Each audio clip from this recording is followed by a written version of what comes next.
Olá, sejam todos muito bem-vindos. No domingo, 30 de outubro, Lula derrotou o presidente Jair Bolsonaro nas eleições presidenciais com uma diferença de apenas um pouco mais de 2 milhões de votos, fechando-se assim um ciclo da pior campanha política eleitoral de todos os tempos, cheia de irregularidades, fake news, ataques, manipulações e estratégias pesadas, sobretudo para remover o atual presidente do jogo político. O consórcio da imprensa fez campanha para Lula durante todo o processo eleitoral, incentivando a censura de seus opositores, publicando notícias tendenciosas e mentirosas, ocultando as verdades da população, ludibriando a opinião pública e colaborando ativamente para que o seu candidato, conhecido mundialmente por crimes de corrupção, finalmente voltasse ao poder. Nenhuma das denúncias do PT e a interferência direta do STF em executar as ordens do partido durante essa campanha foram questionadas pela grande mídia. Um desequilíbrio latente que despertou a indignação e revolta da população. Os que se autoproclamaram guardiões da democracia fecharam os olhos para um dos esquemas mais desonestos de campanha eleitoral. Tudo isso sob o silêncio absoluto da grande mídia. Já no primeiro turno, as evidências de fraude estavam sendo encobertas quando milhares de pessoas estavam denunciando através de vídeos que inundaram a internet que alguém já havia votado por elas. O presidente do TSE, Alexandre de Moraes, entrou ao vivo em cadeia nacional por volta do meio-dia, quase na metade das votações, para afirmar e assegurar que nenhum problema estava ocorrendo nas votações e que os brasileiros deveriam confiar na lisura dos votos. Reafirma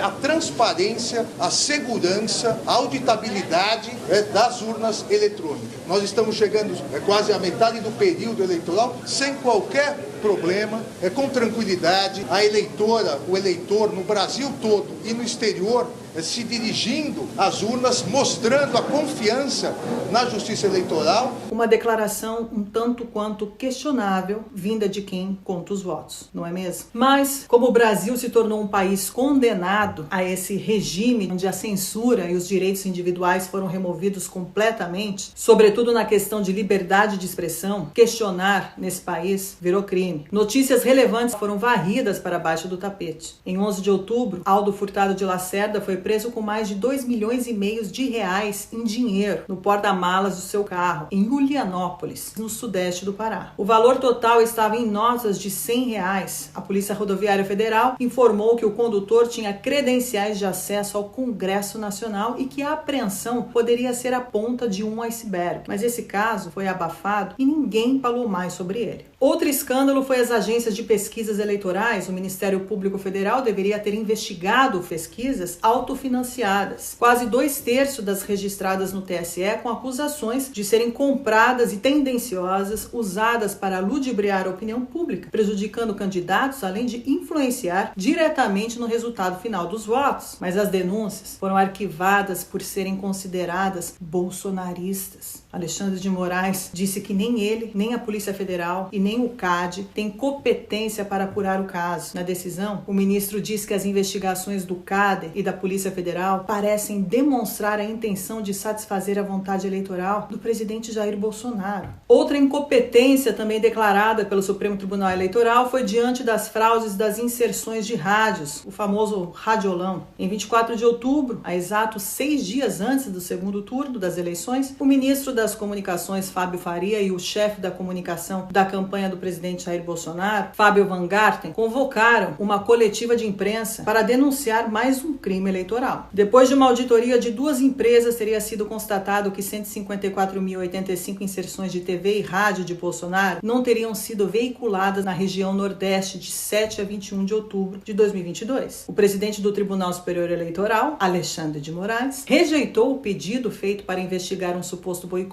por falta de provas críveis e Bolsonaro passou a ser investigado. Curiosamente, no mesmo dia, um funcionário do STE, Alexandre Gomes Machado, servidor responsável por propagandas eleitorais em rádios, foi exonerado do cargo por indicações de reiteradas práticas de assédio moral, inclusive por motivação política. O TSE mandou a campanha de Bolsonaro explicar o pagamento de auditoria para rádios. A Corregedoria Geral apontou a importância de haver averiguar a origem de recursos usados para a contratação das empresas, mas o mesmo TSE não impôs nenhum questionamento à campanha de Lula, principalmente sobre os recursos públicos e privados que foram gastos de forma exorbitante. Uma campanha que arrecadou 125 milhões de reais, enquanto a de Bolsonaro totalizou 43,3 milhões. O TSE quer saber como Bolsonaro gastou seus 43 milhões, mas nunca questionou como Lula gastou e de onde veio o seu orçamento 3 vezes mais milionário, sem contar nas denúncias de recursos recebidos de outros países que nem sequer foram investigados, obviamente. O TSE usou de todos os seus poderes para influenciar diretamente na campanha de Lula. Dias antes da votação final, o TSE removeu grupos das redes sociais que se organizavam para fiscalizar a lisura no processo eleitoral e afirmou que o povo não tem poderes para isso. A jornalista da Globo News informou de forma errônea que a fiscalização do voto é somente de poder da polícia e de autoridades. O TSE, o ministro do Tribunal Superior Eleitoral, Raul Araújo, acaba de determinar a remoção do ar de um site que incentivava apoiadores de Bolsonaro a fiscalizar a eleição com um poder que eles não têm, que é um poder que só cabe à Justiça Eleitoral. Basicamente, esse site era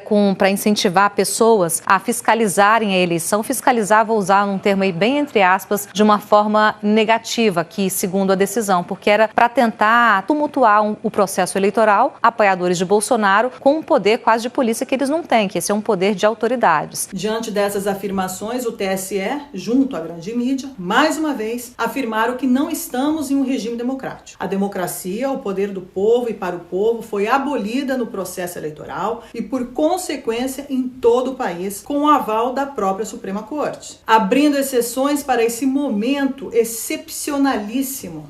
Não se pode permitir a volta de censura sobre qualquer argumento no Brasil. Este é um caso específico e que estamos na iminência de ter o segundo turno das eleições.